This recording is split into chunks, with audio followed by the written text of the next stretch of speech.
অবশেষে দীর্ঘ ৭ বছর পরে মাকে বুকে জড়িয়ে ধরল তারেক রহমান। বিস্তারিত জানতে ভিডিওটি শেষ পর্যন্ত দেখুন। চিকিৎসার জন্য ২০১৭ সালে ১৫ই জানুয়ারি লন্ডনে গিয়েছিলেন বিএনপির চেয়ারপারসন খালেদা জিয়া। এরপর আর দেশে ফেরা হয়নি, সামনাসামনি দেখাও হয়নি মা ও ছেলের। অবশেষে দীর্ঘ ৭ বছর পরে সেই অপেক্ষার অবসান হলো। সরাসরি দেখা হলো মা ও ছেলের। মাকে কাছে পেয়ে আবেগে বুকে জড়িয়ে ধরলেন বিএনপির ভারপ্রাপ্ত চেয়ারম্যান তারেক রহমান। সেখানে সৃষ্টি হয় এক আবেগময় পরিবেশ। দীর্ঘ ৭ বছর পর মাকে কাছে পেয়ে সে যেন স্বর্ণের পুতুল হাতে পেয়েছে। সে এতটাই খুশি হয়েছে যে সে মাকে জড়িয়ে ধরে হাসির কান্না কেঁদে দিয়েছে। এটা দেখে খুবই আনন্দিত।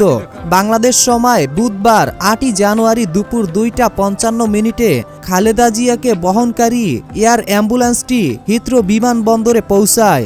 বিমানবন্দরে খালেদা জিয়াকে স্বাগতম জানান তার বড় ছেলে বিএনপির ভারপ্রাপ্ত চেয়ারম্যান তারেক রহমান ও তার পুত্রবধূ জুবাইদা রহমান। এছাড়াও যুক্তরাজ্যের বিএনপির সভাপতি এম মালেক ও সাধারণ সম্পাদক কয়সার আহমদ সহ অনেক নেতাকর্মীরা বিমানবন্দরে উপস্থিত ছিল। এর আগে মঙ্গলবার রাত ১১টা ৪৬ মিনিটের সময় ঢাকা শাহজালাল বিমানবন্দরে ভিআইপি টারমাক থেকে বিএনপির চেয়ারপারসনকে বহনকারী উড়োজাহাজটি লন্ডনের উদ্দেশ্যে উড়াল দেয়। মাঝপথে কাতারের দেহার বিরতি নেয় ৩ বারের সাবেক প্রধানমন্ত্রী খালেদা জিয়া। দীর্ঘদিন থেকে বিভিন্ন রোগে আক্রান্ত রয়েছে। ২০১৮ সালে একটি দুর্নীতির মামলায় তাকে কারাদণ্ড দেওয়া হয়। কারাগারে যাওয়ার পর তার অসুস্থতা আরও বেড়ে যায়। এর মধ্যে তিনি কয়েকবার জীবন মৃত্যুর সঙ্গে লড়াই করে এখন পর্যন্ত বেঁচে আছে। এমন পরিস্থিতিতেও দল ও পরিবারের পক্ষ থেকে সরকারের কাছে তার বিদেশ চিকিৎসার অনুমতি চেয়ে আবেদন করা হয়।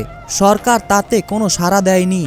গত ৫ই অক্টোবর ছাত্র জনতার অভ্যুত্থানে শেখ হাসিনা সরকার পতনের পর রাষ্ট্রপতির এক আদেশে খালেদা জিয়া মুক্তি পান। এরপরে দুর্নীতির যেই ২টি মামলায় তিনি কারাগারে বন্দী হয়েছিলেন সেগুলোর রায় বাতিল করেন আদালত। নতুন নতুন সব আপডেট নিউজ সবার আগে পেতে অবশ্যই ভিডিওটিতে একটি লাইক দিয়ে ও চ্যানেলটিকে সাবস্ক্রাইব করে রাখুন।